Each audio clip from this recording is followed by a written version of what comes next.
Nos adentramos en la nueva era de Internet con el coautor de Blockchain Revolution y un pionero en el campo de los activos digitales. Esta noche, Alex nos sumerge en el concepto de Web3, una visión del Internet que promete devolver el poder a los usuarios.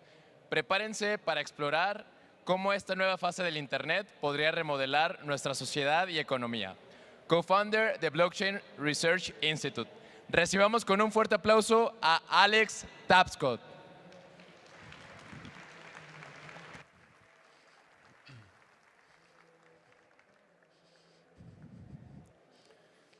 Gracias por esta presentación. Buenas noches. I've always wanted to do that. Thank you very much for joining me tonight for this presentation. This is a very exciting time in human history. Every once in a while, a new technology emerges that transforms the economic power grid and the old order of human affairs in ways that are often profound and quite unexpected. And we've seen this play out time and time again throughout human history. Most recently, it happened with the rise of the internet. And before that, the computer. And before that, the radio, electricity, the steam engine, going all the way back to the printing press. And today is a very unique moment in human history because there's not one, but four new technologies all emerging at the same time. Each of these new technologies has the potential to be as impactful as any other that has come before. The first of these technologies, and arguably the most consequential and most important, is the technology called blockchain. So blockchains are the technology that make digital assets like Bitcoin work. But they can also work for anything of value, any asset in the economy. For the first time in human history, two people can transact, do business, and move value over the internet without the need for a middleman. The second of these big technologies is, of course, AI. AI is an overnight success story that is, in fact, many decades in the making, and has really caused humanity to confront a new paradigm in computing. For the first time in human history, we're now looking at a technology that can think, that can reason, and I think will unleash all sorts of new capability in the economy, but also create many, many challenges as well. The third of these technologies is IoT, or the Internet of Things. Now, I'm not just talking about smart sensors in your home or devices that measure your glucose levels. I'm talking about devices that can do transactions, economic agents, and devices that can think, that can reason. And the final of these four technologies is what we call extended reality. Now, this includes virtual reality and, of course, augmented reality. For 30 years, maybe even longer, the way in which we've interacted with computers, with the internet, is using screens, right? You know, desktop computer, a smartphone. The web and the computing world is two-dimensional. And now, we can, for once, start to see the rise of a three-dimensional or a spatial web. So, in the next 45 minutes or so, I'm going to try to convince you that these four technologies are not separate. They are related. In the same way that the term internet went from describing a fairly narrow range of technologies in the 1980s and 90s to now encompassing a whole range of technologies, but also new business models, new social behavior, new cultural phenomena, so too is the term Web3 coming to define a new era for computing, but also a new era for humanity, with these four technologies coming together. This is very different than previous eras of the internet for several reasons. One is that today, innovation is happening everywhere. Silicon Valley was once called a tech Galapagos, right? Like the islands off of South America, because of the very unique set of conditions that led to the special species of internet companies, the ones that went on to dominate the first era of the web. These conditions were things like access to government R&D, access to capital, access to technology, access to talent. These are conditions that existed for a period of time, really in one place and nowhere else. This time is different. When the first frontier of the internet was being forged in the 1990s, there were maybe 25 million computers connected to the internet, and most of those were in the United States. Half the world's population had never placed a phone call. Today, 85% of people globally has access to the web, most of them via a smartphone, and in countries like Mexico and in most of Latin America, it's almost 100%. So the conditions for companies and innovators to succeed today are more distributed than ever. And that means that the Silicon Valley of the future won't be Silicon Valley. It may not be any particular place. You know, they call Guadalajara the Silicon Valley of Mexico, but in reality, there are going to be many places where innovation and where entrepreneurship can thrive. So in 2014, I first really learned about this thing called Bitcoin. Now, this is before the term blockchain had entered the language. And at first, I was really interested in it. I thought it was a new sort of financial tool, and I, at the time, was working in financial services. But the more I looked into Bitcoin and the underlying technology of blockchain, the more convinced I became that this was a general-purpose technology, like the internet, like computers, and that it was going to have a profound impact on business, on culture, and on society. At the time, I was working in investment banking, and I was approached by someone who I trusted and respected a great deal, my dad, my father. And he and I basically agreed to collaborate on research together that eventually formed the basis for a book we wrote in 2016 called Blockchain Revolution. And I raised this today because after my talk, you'll be hearing from Don. So you get a father and son duo tonight. But the key insight from the research that we did in those early days was that the internet was entering a new era.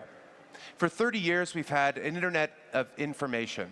You know, if you think about it, when you use the web today to send and move information, you're not sending an original, unique thing, you know, an asset. You're sending a version or a copy, right? So if I send an email to you, sir, I can send the same email to you and to every other person in the audience. And if there's an attachment, like say this deck, then everyone can access it.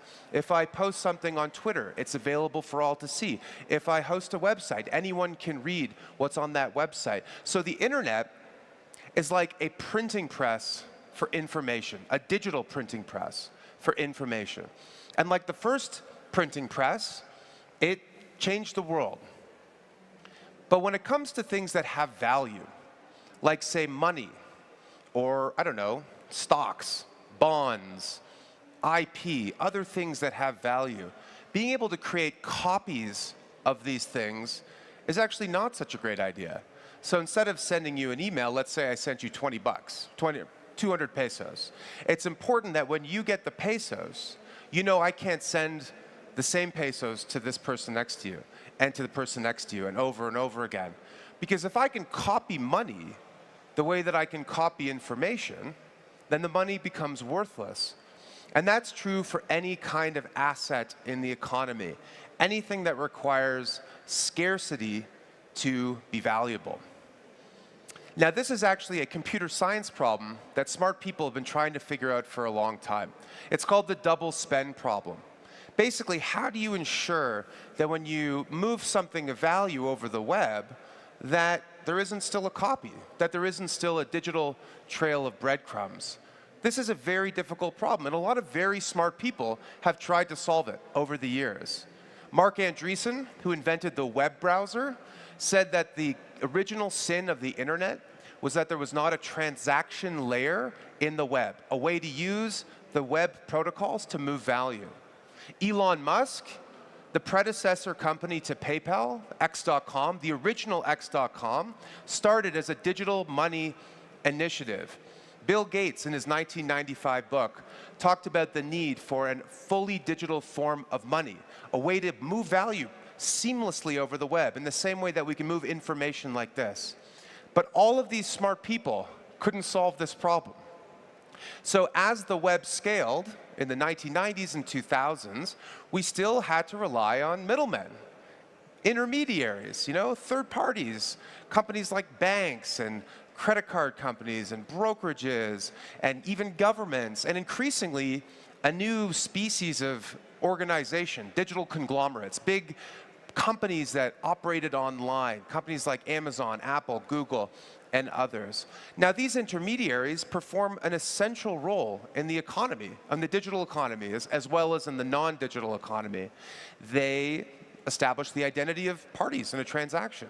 Who is the buyer? Who is the seller? They perform business logic, clearing, settling, record keeping, all this stuff, and they create trust. They act as a trusted third party. And for doing that, they capture value. Now, overall, intermediaries have done a decent job, but they have some pretty serious setbacks. The first is that they're centralized. And anything that's centralized is vulnerable to hacking or to attack or to fraud. The second big issue is they add friction and cost and exclude people from the global economy. There are more people in Mexico with access to the internet, with access to a smartphone, than people who have access to a bank account. So the internet enabled us to move information over the web, peer-to-peer. But when it came to value, we still have to rely on intermediaries. The third big issue is that they capture all this data. Because when you do transactions online, you're leaving behind all this information about yourself. All of this data is being captured by big companies. Now, that's problematic for a couple of reasons. The first is that that data is worth a lot of money. If you look at the value of the biggest companies in the world, other than a chip maker like NVIDIA, most of the biggest companies have gotten very rich on user data. And the second big issue is that that information can end up in the wrong hands. But probably the most troubling part of the internet to date is that the value that's been captured online has been captured asymmetrically. So what if the internet were entering a new era? From an internet of information to an internet of value. As I mentioned, in 2016, I co-authored a book with my dad called Blockchain Revolution. That book went on to describe how blockchains were creating the first digital medium for value, a way to move and store money and other assets without the need for intermediaries. And it is widely credited as the book that helped to popularize this concept, both in the United States and Canada, where I'm from, but also all around the world. And it's been translated into 19 languages. The key innovation, of course, is this concept called a blockchain. Who's heard of a blockchain? I think everybody's probably heard of a blockchain. Who thinks they know how a blockchain works? Yeah, a lot of people these days do, right? So remember I talked about middlemen? So middlemen, like banks, they maintain a thing called a ledger. Stay with me, no falling asleep. I know this is sort of boring stuff. No, a ledger is basically a record of transactions. Who owns what, who owes what to whom, who has paid what to each individual person. And for maintaining this ledger between parties in a market, they get compensated for acting as a trusted intermediary. A blockchain is a ledger. It's just a ledger of transactions, except instead of sitting on one computer, it is accessible to anyone who's connected to a network. Anyone can see what is in that ledger. And everyone can trust what is in that ledger, but no single person or party can mess with it, can alter the record. The only way that information gets added to this public ledger is if the whole network basically agrees, reaches consensus. And there are lots of ways to do that. But basically, once a transaction gets added, it's all but impossible to rewrite that transaction. And that means that a blockchain can become a way to express value in assets online, a way for individuals to transact without a middleman. Since the introduction of this concept in Blockchain Revolution, I've gone on to do lots of other things. Don and I together launched the Blockchain Research Institute. And over the last couple of years, I started to put some work into a new book. The book is called Web3, Charting the Internet's Next Economic and Cultural Frontier. About 2 years ago, I came to the realization that the internet was not only entering a new era, but that we were entering a new era for the web itself. And I'll explain what I mean by that in a second.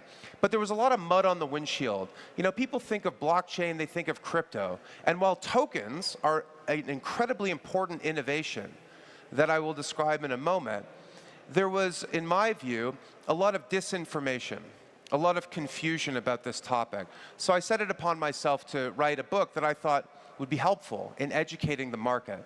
This book came out last fall in September. It became a Wall Street Journal bestseller, and it will also be translated into at least 6 languages, including in Spanish and in Portuguese as well, and that should be out very soon. So what do I mean by the web entering a new era? Well, the first era of the web, what computer people call Web 1 or the read web, but what I think a lot of people may recall, well, maybe not because you're very young, but would remember as the .com era. You know, remember the .com era? The .com era for the web was basically a way to access information on websites. And a lot of the early websites tried to do what we'd done before. You know, we could put, I don't know, the news on a website, the radio on a website, an encyclopedia on a website, classifieds on a website, newspapers on a website, and so on and so forth. And though it was kind of primitive by today's standards, it nevertheless revolutionized things. And the reason for that is that it didn't matter if you were living in Guadalajara or Toronto, where I live. If you put the same URL into a web browser, you get the same information. That wasn't possible before. Before, you got your information from a local source, and I got my information from a local source. And that was a huge innovation. In the early 2000s, some technology innovations helped introduce a new era of the web. Web 2, or the read-write web. Basically, all that means is that the web became not just a way to access information, but to share your own content, right? The web became a platform for communication and collaboration. And the most important asset class of Web 2 was user-generated content, UGC. And that data formed the foundation for big communities on platforms like Facebook, and for a lot of value that was captured by big companies. Now, Web 2 had lots of benefits. It radically expanded how many people had access to the internet. It created a platform for people to share their thoughts, to share their images, to find communities online, and those were good things. But it had some serious drawbacks. The first being is that you didn't own your own data, and you didn't own your own identity. All that information was owned by the platform, and that meant you couldn't monetize it, and it meant that it was exploited and used to keep you on those platforms. Advertising became the main revenue model for a lot of Web 2 giants. These big companies became monopolies in different areas, you know? Who here has an iPhone? Who here has an Android device? Who here has something else?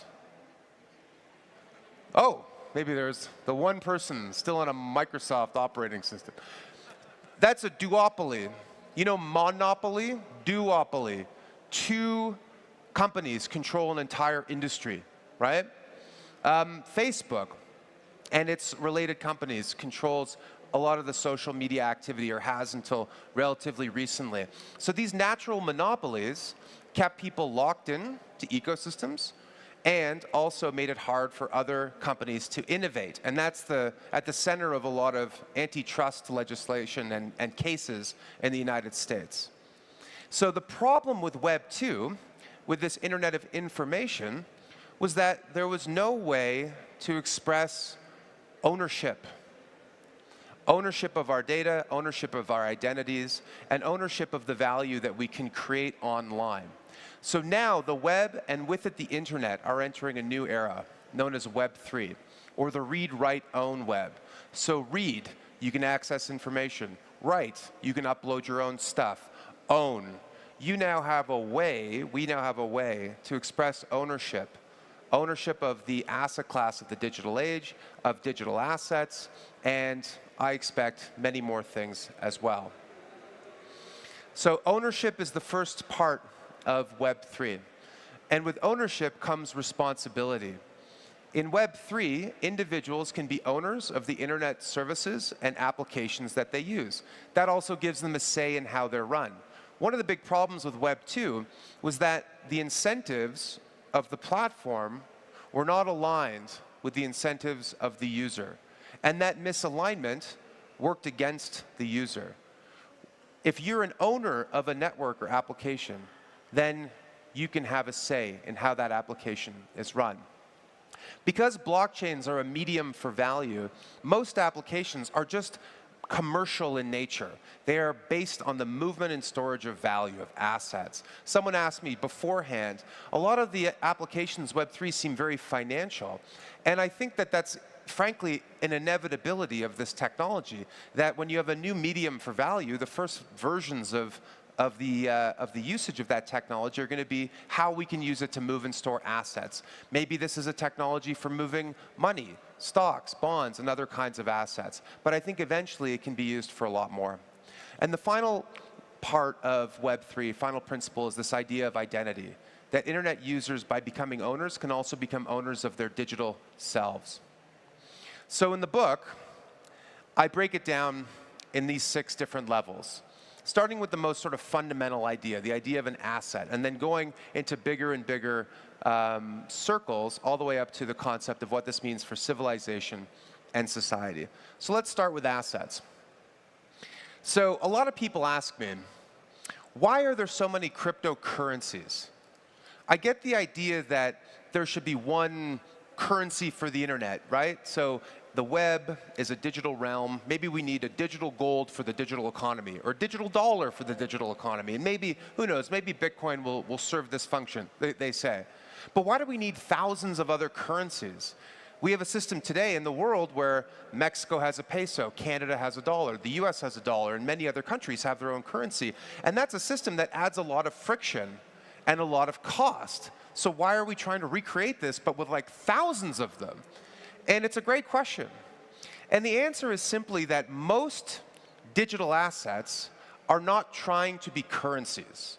The term currency itself, cryptocurrency, is a misnomer. Basically, it's a word that doesn't mean what it means. Most digital assets are trying to be something else. The easiest way to think about this is to think of a digital asset as simply a container for value. So in the same way that a shipping container can contain food, computer parts, automobiles, furniture, and so forth, a token is like a digital container that can be programmed to contain money, stocks, bonds, and other financial assets, titles and deeds to property, art and collectibles, IP, even votes in an election. Because a vote is kind of like an asset. If you're voting in an election, it's important that when you vote, that it's cast and counted for the person who you voted for, that it can't be cast again, and that there's a way to check afterwards if that vote actually happened.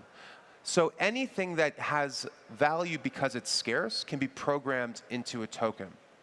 You can think of a website, right, using the old model, as sort of like a container for information, right? A website can be programmed to represent anything of information.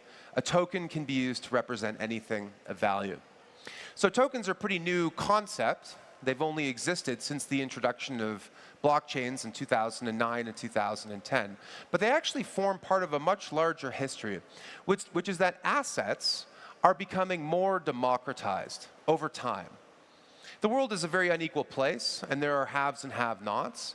But in general, people have access to assets, to wealth, as a way to own value in ways that weren't possible in the past. So in the Middle Ages, the king and his lords owned most of the wealth. In the industrial era, a new breed of elite, a capitalist, came into existence. And they made money by using this concept known as a corporation to organize assets like plants and equipment and steel and railroads and so forth. Now, the robber barons, the wealthy people of the industrial age, were very rich, richer than anyone today. But they were not as rich as the people who owned all the assets in medieval times. Today, people have access to wealth in the world in general in ways that weren't possible. Access to bank accounts, access to payment tools, and access to investing. Now, this is not global necessarily, but in a place like the United States, for example, 70% of people own stocks. The biggest owners of investments like stocks and bonds aren't robber barons or wealthy individuals. They are index funds, mutual funds, and things like that. And tokens are now a new way for us to expand this concept of ownership even further to every internet user in the economy. At the same time, assets are becoming more abstract. So in feudal times, the most important asset was land. And if you owned the most land, you were the wealthiest person. In the industrial era, land-owning elites were no longer the richest people. The richest people were people who used the corporation and industrial tools to build wealth. And in this new era that we're entering into, we have a new way to express value, a new way to capture the value that is created online. And I think that the biggest fortunes and the most wealth creation that's going to happen over the next 20 years won't happen on farms, and it's not going to happen inside of old legacy companies. It's going to happen in new blockchain-based networks. Indeed, in many ways, it already has. The two biggest blockchain networks, Bitcoin and Ethereum today, would both rank in the top 10 companies in America, right? The Bitcoin network, for example, is half the size of the Canadian Stock Exchange. So at the outset, I talked about how websites are containers for information. Tokens are containers for value. And this isn't an exhaustive list, but it's meant to just describe how tokens can be used to express value in money, in stocks and other financial assets, in art and collectibles. Tokens are a tabula rasa, a blank slate.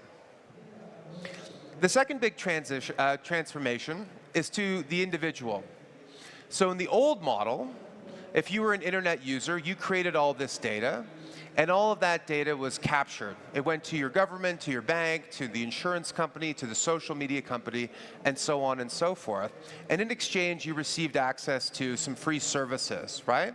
So this is a sort of form of digital feudalism, where you're working the land, you're creating all this value, and once you give all your tithe to the landowner, then you get a little bit back in return.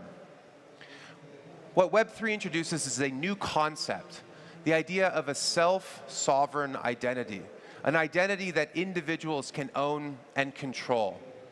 So in the world of Web3, there's this new innovation known as a wallet, a digital wallet.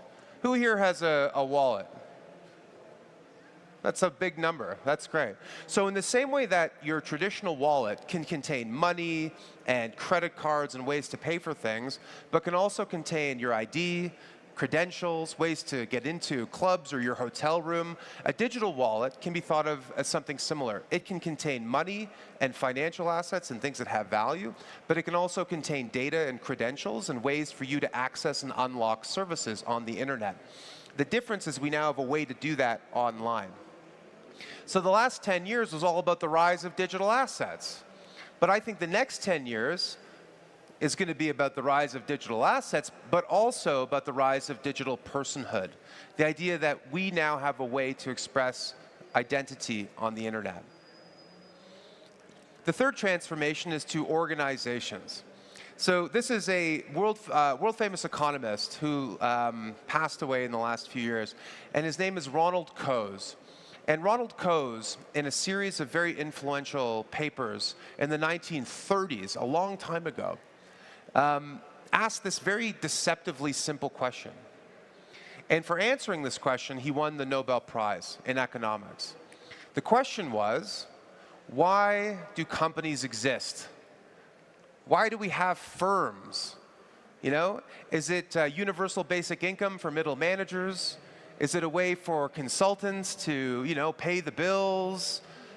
This is a question maybe you've asked time and again on a Monday morning going into the office. But he said the reason for the corporation is transaction costs. So long as it's cheaper to do things inside the boundaries of a firm, then in a market, companies will grow, right? So he identified several costs: the cost of search, the cost of coordinating, the cost of contracting, and the cost of establishing trust. So he said, look at the company of the day, the Ford Motor Company. They didn't just make cars. They had a rubber plantation, a timber mill, they had steel works. The plant in Michigan that created the Model T Ford fed raw material in one end and spat cars out the other. Because Henry Ford understood it was cheaper to do things inside of a company than in a marketplace. Over the course of the 20th century and into the 21st century, a lot of transaction costs declined. The cost of communicating. Well, it's a lot easier to communicate when you have access to a telephone or a fax machine. Remember those? Or the internet. The cost of searching for information is a lot easier when you have access to Google and to other sources of information. The cost of coordinating is a lot easier when you have access to enterprise software that makes it easier to connect different parties. The cost of establishing trust and contracting hasn't really gone down all that much, to be honest. So over the course of the 20th and 21st century, companies became unbundled. So the closest thing we have today to the Ford Motor Company is probably Apple. But Apple doesn't make iPhones. It designs iPhones. It designs the chips that go into iPhones. It markets iPhones. But it has 165 suppliers in China alone, and dozens of others in places like Mexico and Vietnam and Canada and other countries all around the world. Apple understands that it's cheaper and more efficient to do things outside of the company than inside of the company. But if you look at the company today, whether it's Apple or Exxon or IBM or something, in many respects it's changed, but in other ways it's actually quite similar.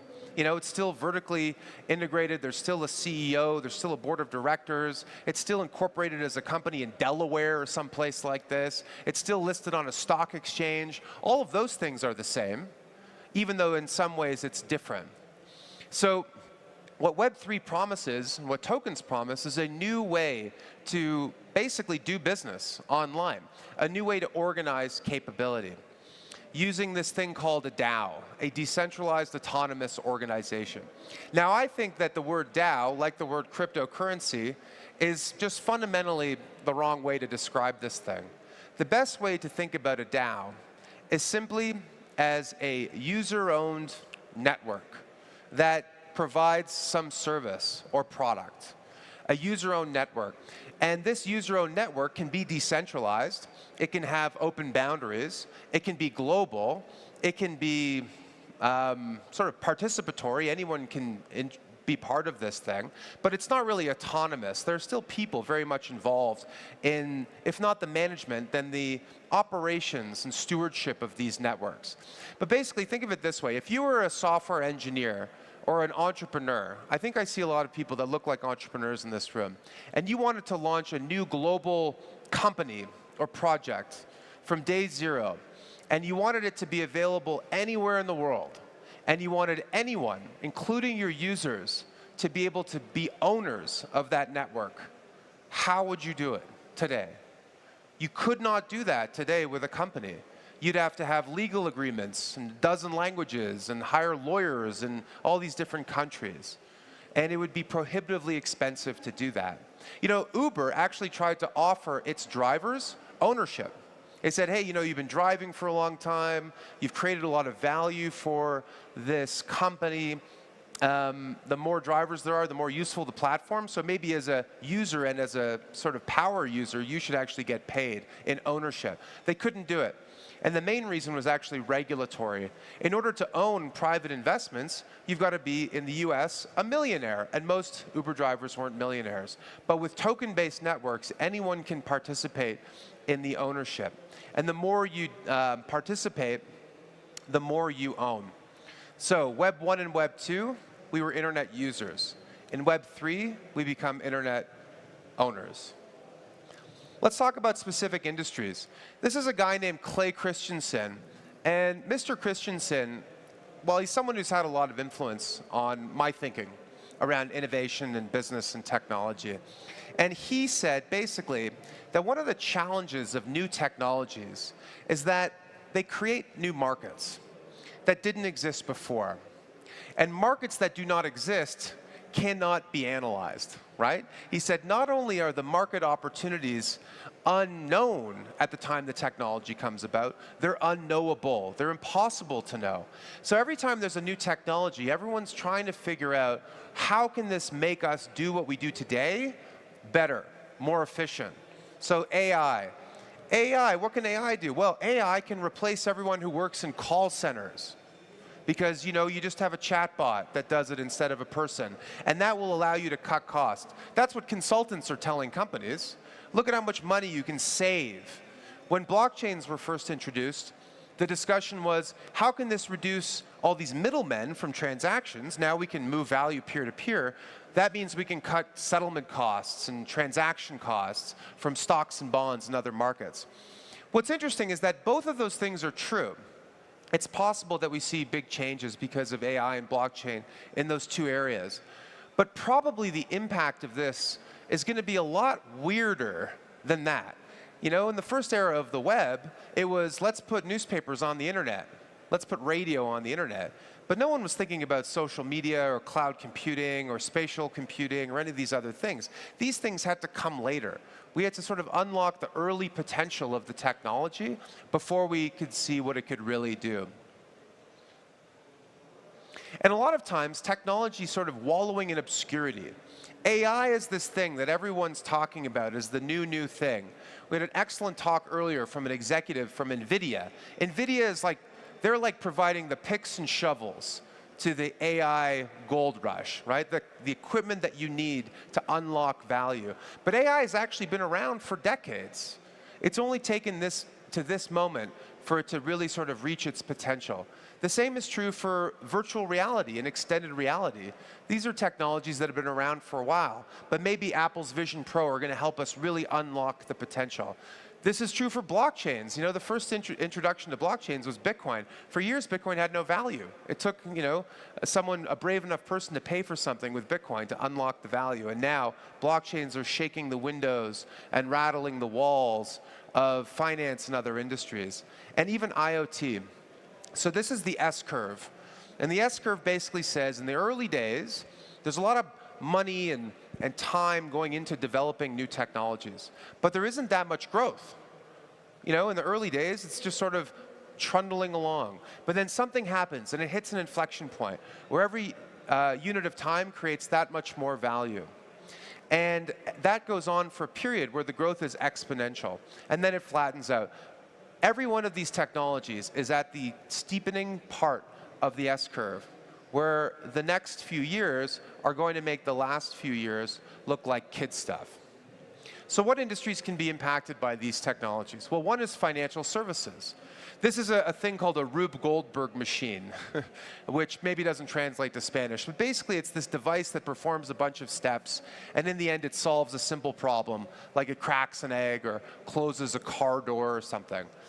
In many respects, and I can say this because I used to be an investment banker, this is how the financial services industry works, right? Like you take your card and you tap it on the card reader and you think money is going from your phone or device into the merchant's bank account, but it's not.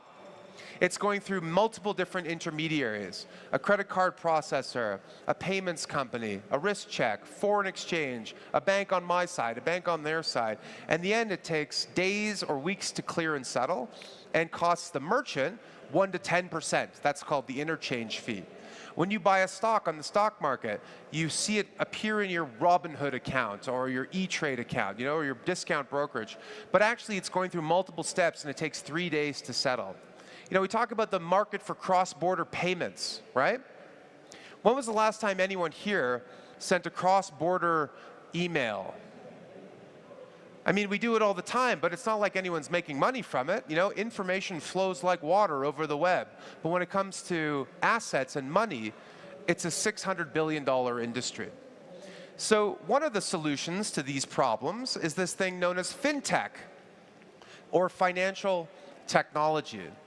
Now, fintech is really interesting and has created a lot of value. But fundamentally, fintech just makes it easier, a little less cumbersome, to access the existing world of financial services. A way to use an app to get a bank account or to access an insurance company or something. But it's not actually getting at the deep root of what the industry does. So in a lot of ways, fintech is kind of like digital wallpaper. It's a fresh coat of paint that sort of conceals what's underneath. But what's underneath is an industry running on technology that's older than I am. So what does Web3 have to offer? Well, Web3 promises basically to replace most of the functions of the financial industry with software, with technology. In the same way that software, was eating the world, how internet companies and services disintermediated a lot of old information businesses, the same will be true for financial services. So finance is this big, complicated industry, and people who are outside of it are bamboozled by the terminology and so forth.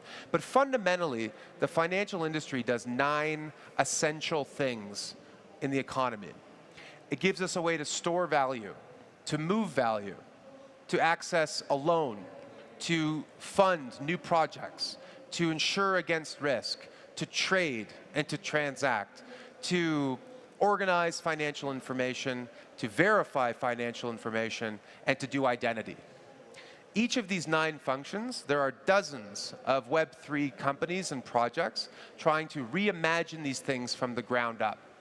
Decentralized exchanges, basically software that allows 2 people to trade any 2 assets anywhere in the world without the need for a stock exchange or an order book.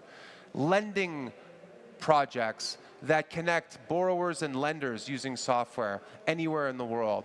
And this industry, known as DeFi, today commands over $75 billion of assets, which is a big number, but pretty small by the standards of the traditional financial industry.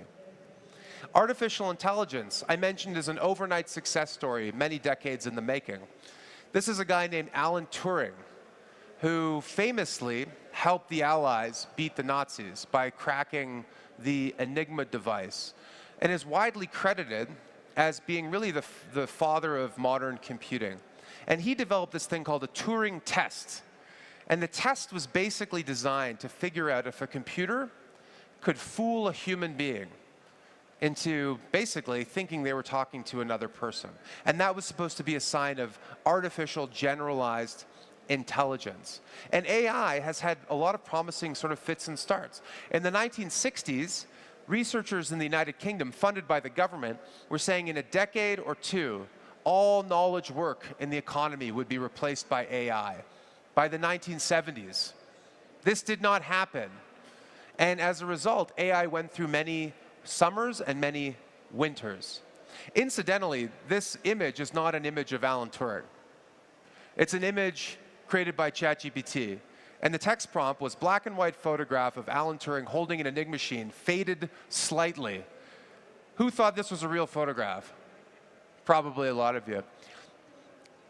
I'm mindful of time, but one of the concerns about AI is that it uses IP that belongs to people without paying them. If you want to find an image of Alan Turing that's free to use, there are no images. But the good news is you can just ask ChatGPT to create one for you.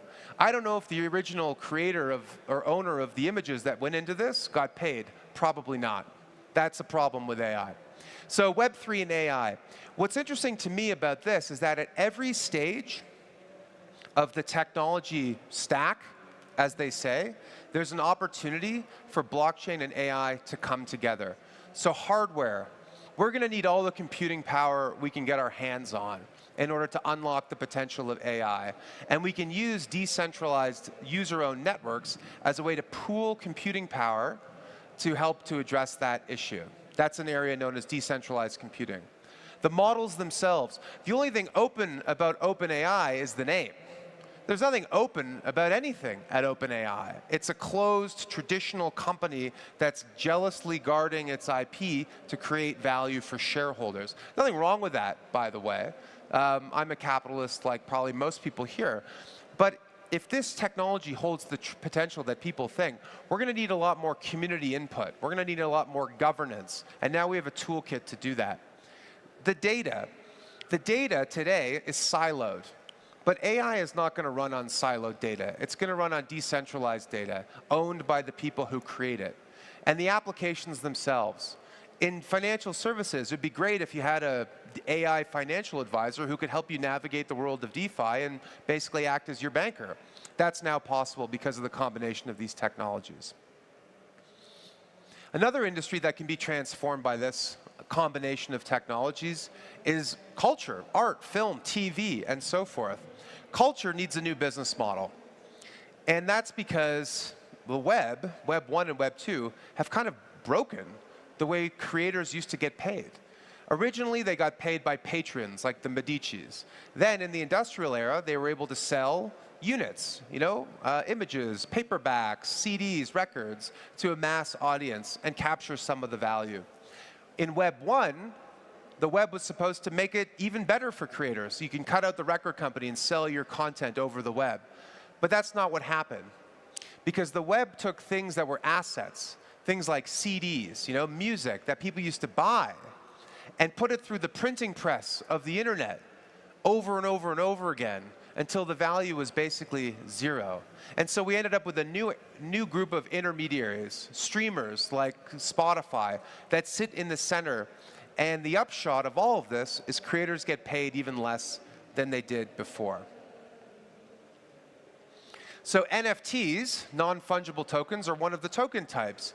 Now, most people associate them with profile pictures or sort of funny works of art or things that sell for a lot more than what they're worth, right? That's what I think a lot of people, when they think of NFTs.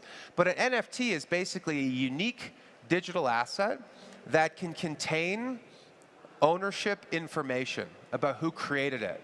So what's fascinating about NFTs is it's true that a lot of people have made money selling NFTs and reselling NFTs. But what's most interesting to me about this area is that there are over 300 creative projects where creators have gotten paid at least $1 million from secondary sales. Because what you can do with an NFT is program them.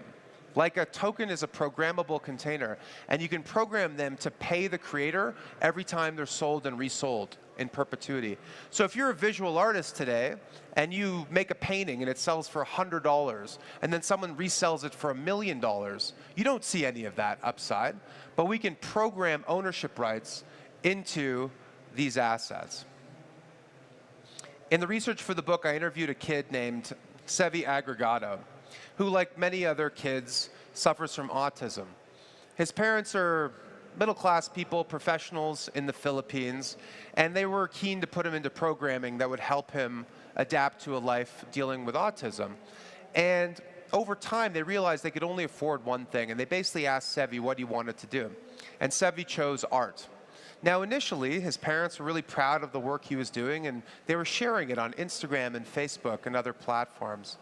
And that was a way for people to, see what he was up to and support what he was doing. A couple of the friends wanted to buy some of the art, but Sevi was very reluctant to part with it. In fact, his therapist said part of the process is keeping this art, giving it to members in your family. And so they said, no thanks. Then someone told them about NFTs. They said, you can create one-of-one versions of your artwork and sell it to your friends and family, and you can retain the original.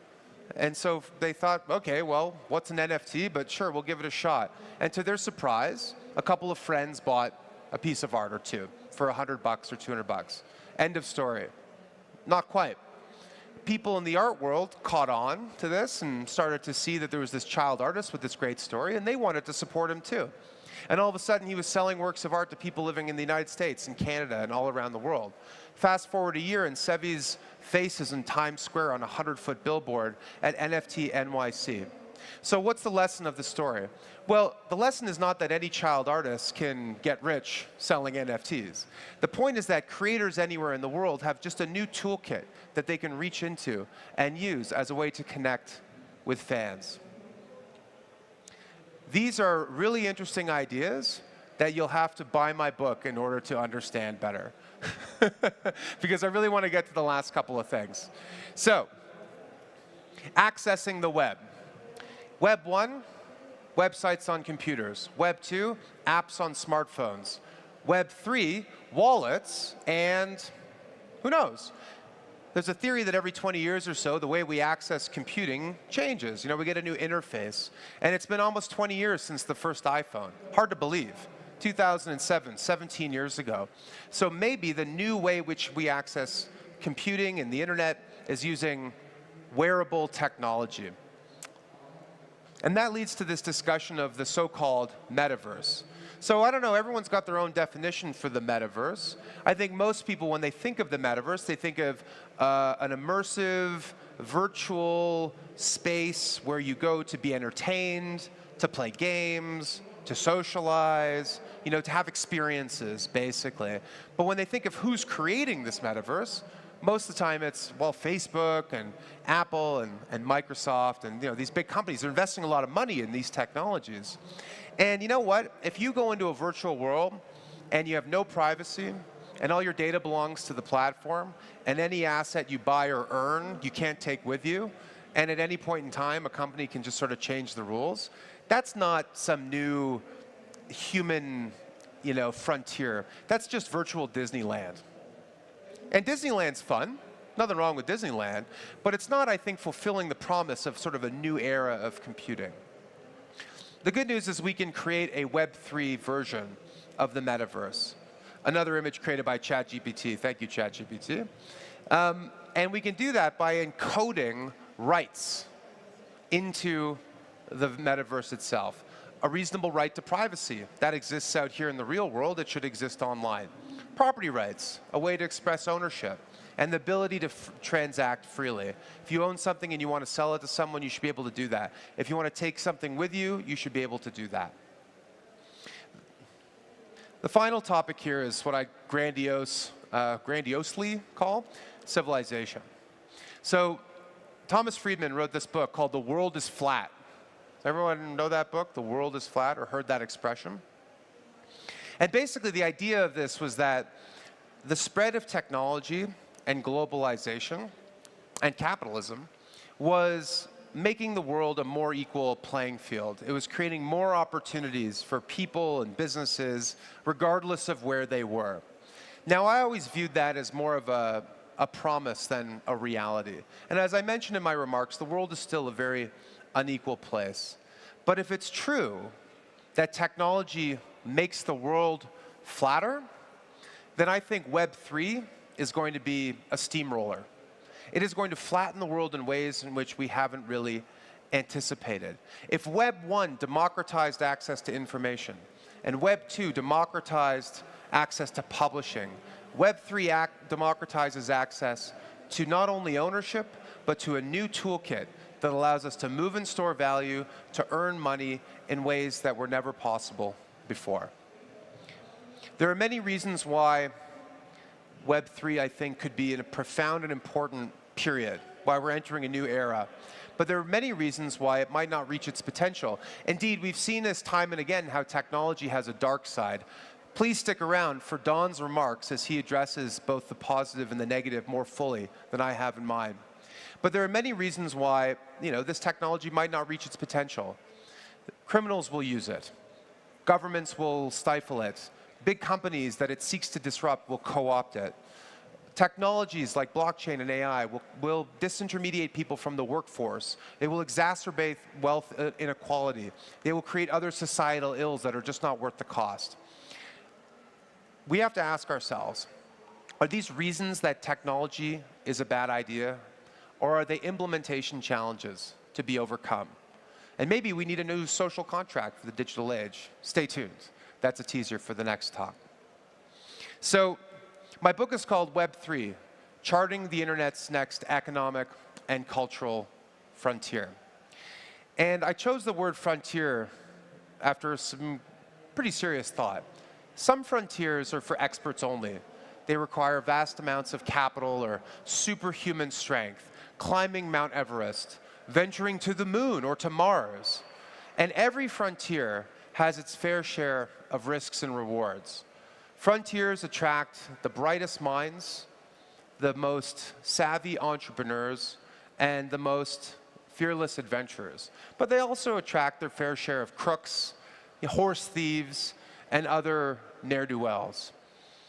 But the most bountiful of frontiers in human history are not the ones that are pushed by big companies or governments.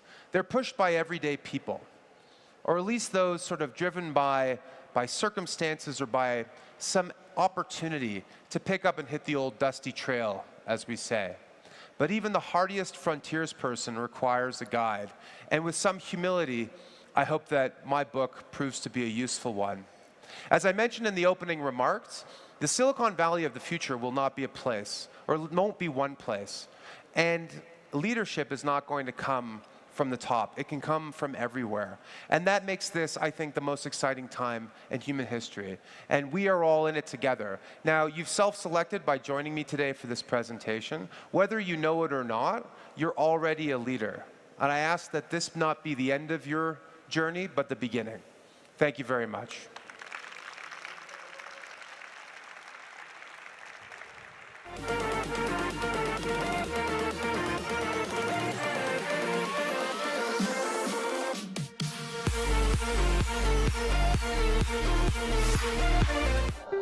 Huawei, líder en infraestructura TIC y dispositivos inteligentes, busca impulsar el crecimiento de los negocios basados en la nube en Latinoamérica y el Caribe, con su estrategia Todo como Servicio y el concepto de aplicaciones nativas en la nube.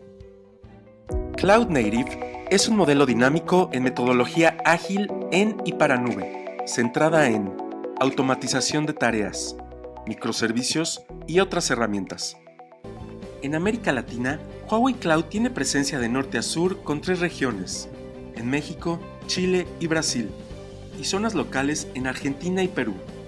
Además, para 2023, Huawei Cloud inaugurará 2 nuevas zonas de disponibilidad en la región, un nuevo data center para nube pública en Chile y un nuevo punto de presencia en Colombia. Estamos comprometidos a construir una red